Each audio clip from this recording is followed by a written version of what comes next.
Welcome to cooking studio Tamil. இன்றைக்கி இந்த வீடியோவில் கேக்குக்கெலாம் டிசைன் பண்ணுறதுக்காக விப்பிங் க்ரீம் எப்படி பர்ஃபெக்டாக ரெடி பண்ணுறது அப்படிங்கிறத பற்றி தான் பார்க்க போகிறோம். வாங்க வீடியோக்குள்ளே போகலாம்.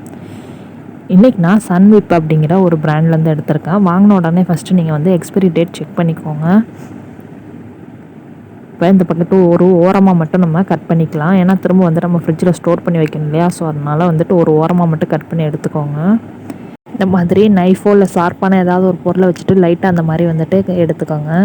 ஃபுல்லாக பிச்சிடாதீங்க. இப்போ வந்துட்டு விப்பிங் க்ரீமு நமக்கு எவ்வளோ தேவையோ அவ்வளோ எடுத்துக்கலாம். எனக்கு 1 கப் அளவுக்கு தேவைப்படுது. ஸோ நான் 1 கப் அளவுக்கு வந்துட்டு அளந்து எடுத்துக்கிறேன். எடுத்துகிட்டு திரும்ப இதை வந்து எப்படி ஃப்ரிட்ஜில் ஸ்டோர் பண்ணுறோன்னா அதே மாதிரியே நீங்கள் வந்துட்டு சீல் பண்ணிக்கோங்க. சீல் பண்ணிவிட்டு 2 பக்கமும் ஸ்டாப்லர் பின் அடிச்சுட்டு நீங்கள் வந்துட்டு ஃப்ரிட்ஜில் ஸ்டோர் பண்ணிக்கலாம். எந்த பவுலில் வந்துட்டு நம்ம பீட் பண்ண போகிறோமோ அந்த பவுலையும் விஸ்கையுமே வந்துட்டு ஒரு மணி நேரத்துக்கு முன்னாடியே ஃப்ரீசரில் வச்சுருங்க.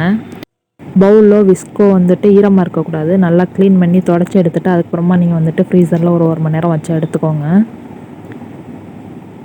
இப்போ வந்துட்டு நம்ம பீட் பண்ண ஸ்டார்ட் பண்ணிடலாம். ஃபஸ்ட்டு லோ ஸ்பீட்லேயே வச்சுட்டு பீட் பண்ணுங்கள். விப்பிங் க்ரீம் பார்த்திங்கன்னாக்கா நல்லா வந்து சில்லுன்னு இருக்கணும். அதுக்காக வந்துட்டு ஐஸ் கட்டி மாதிரி அந்த அளவுக்கு வந்துட்டு இறுக்கமாக இருக்கக்கூடாது. விப்பிங் க்ரீமை நீங்கள் வந்துட்டு ஃப்ரீசர் பாக்ஸில் மட்டும் தான் வைக்கணும். அதாவது ஐஸ் பாக்ஸு கீழே இருக்கிற நார்மல் ஃப்ரிட்ஜில் வந்துட்டு ஸ்டோர் பண்ணக்கூடாது. நம்ம யூஸ் பண்ண போகிறோம் அப்படின்னாக்கா ஒரு 2 மணி நேரத்துக்கு முன்னாடிட்டு நீங்கள் கீழ் ரேக்கில் வந்து எடுத்து வச்சுருங்க. தேவையான அளவு எடுத்துகிட்டு திரும்ப அதே மாதிரியே நம்ம வந்துட்டு சீல் பண்ணிவிட்டு நம்ம ஃப்ரீசரில் தான் வந்துட்டு ஸ்டோர் பண்ணி வைக்கணும். இந்த மாதிரி நல்லா பொறுமையாக பீட் பண்ணுங்கள். சம்மர் டைமாக இருந்தது அப்படின்னாக்கா கீழே ஒரு பாத்திரத்தில் ஐஸ் க்யூப் போட்டுட்டு நீங்கள் வந்துட்டு அதுக்கு மேலே அந்த பாத்திரத்தை வச்சு நீங்கள் பீட் பண்ணலாம். இப்போ ஓரங்கள்லாம் நல்லா எடுத்து விட்டுட்டு திரும்ப நம்ம வந்து பீட் பண்ண ஸ்டார்ட் பண்ணிக்கலாம். க்ரீம் வந்துட்டு நமக்கு ரெடி ஆகுறதுக்கு ஒரு 7லேருந்து 8 நிமிஷம் மட்டும் ஆகுங்க. நமக்கு கண்டிப்பாக இதை வந்துட்டு பீட்டர் இருந்தால் தான் செய்ய முடியும். நம்ம நார்மல் விஸ்க் வச்சுட்டு செய்கிறது ரொம்பவே கஷ்டம். ஃப்ளேவருக்காக இது கூடவே ஒரு 1/2 டீஸ்பூன் அளவுக்கு பட்டர்ஸ்காட்ச் எசன்ஸ் வந்து நான் சேர்த்துருக்கேன். ஆல்ரெடி இந்த விப்பிங் க்ரீமில் சுகரும் வெனிலா எசன்ஸும் ஆட் பண்ணியிருக்காங்க. தேவைன்னா மட்டும் நம்ம சேர்த்துக்கலாம். இப்போ வந்துட்டு க்ரீம் வந்துட்டு ரெடி ஆயிடுச்சுங்க. பார்த்திங்கன்னா உங்களுக்கே தெரியும். இப்போ நம்ம வந்துட்டு எந்த ஷேப்பில் நம்ம அதை எடுக்கிறோமோ அதே ஷேப்பில் அது நிற்கும். அது விழுகக்கூடாது. இந்த ஸ்டேஜ் தான் வந்துட்டு சரியான ஸ்டேஜு.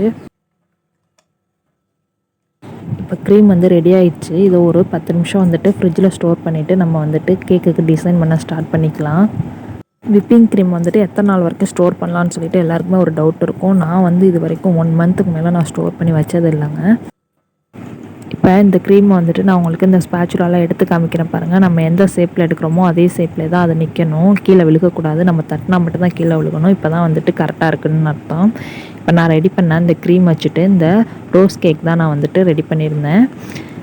கண்டிப்பாக இந்த வீடியோ உங்களுக்கு யூஸ்ஃபுல்லாக இருந்திருக்கும்னு நினைக்கிறேன். இதில் ஏதாவது உங்களுக்கு டவுட்ஸ் இருந்துச்சுன்னா எனக்கு கமெண்ட்ஸில் கேளுங்க. தேங்க்ஸ் ஃபார் வாட்சிங். தேங்க்யூ.